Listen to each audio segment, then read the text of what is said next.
अंधी का बेटा।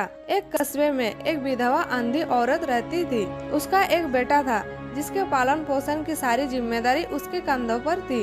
वो अपने बेटे को पढ़ा लिखा कर एक बहुत बड़ा आदमी बनाना चाहती थी, इसलिए उसने उसका दाखिला कस्बे के सबसे अच्छे स्कूल में किया। वो दिन रात मेहनत करती ताकि बेटे की स्कूल की फीस दे सके। लड़के के स्कूल के बच्चे उसकी माँ के बारे में जानते थे। वो सब उसे अंधी का बेटा कहकर चिढ़ाते थे। लड़का इससे बहुत परेशान था। उसे अपनी माँ पर शर्म आने लगी थी। वो उसके साथ कहीं भी आने जाने से कतराने लगा था। जब लड़का बड़ा हुआ तो उसकी शहर में अच्छी नौकरी लग गई।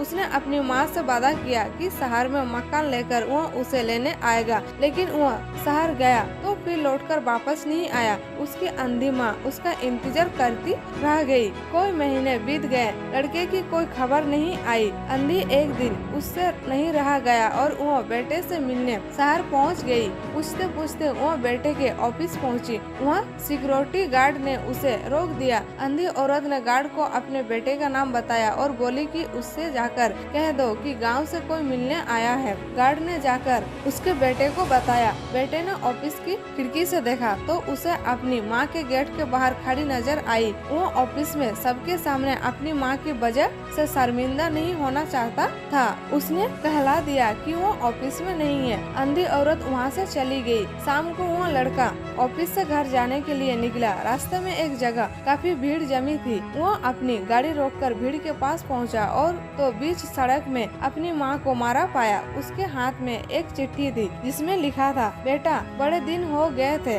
तेरी कोई खबर नहीं मिली। चिंता हो रही थी इसलिए तुझसे मिलने चली आई। तू तो अब बड़ा आदमी बन गया है। तुझसे मिलना अब शायद मुझे गरीब की किस्मत में नहीं है, लेकिन मैं बहुत खुश हूँ तेरे लिए। तूने अपना ही नहीं मेरा सपना भी पूरा किया। मलाल है कि तेरी तरक्की देख नहीं सकती। काश बचपन में तेरी आंखों में सरिया ना घुसा होता और मुझे तुम्हें अपनी आंखें ना देनी पड़ी होती तो तेरी तरक्की अपनी आंखों से देखकर सुकून से मरती। तेरी अंधी माँ। यह पढ़कर लड़का फूट फूट कर रोने लगा। जिस अंधी माँ पर उसे शर्म आती थी, उसने उसके लिए कितना बड़ा बलिदान किया था। वो आदमी गलाने से भर उठा और जिंदगी भर खुद माफ नहीं कर पाया। सीख दोस्तों, माता पिता अपने बच्चों के लिए अपना सर्वस्व निछावर कर देते हैं। उनका हमेशा सम्मान करना चाहिए।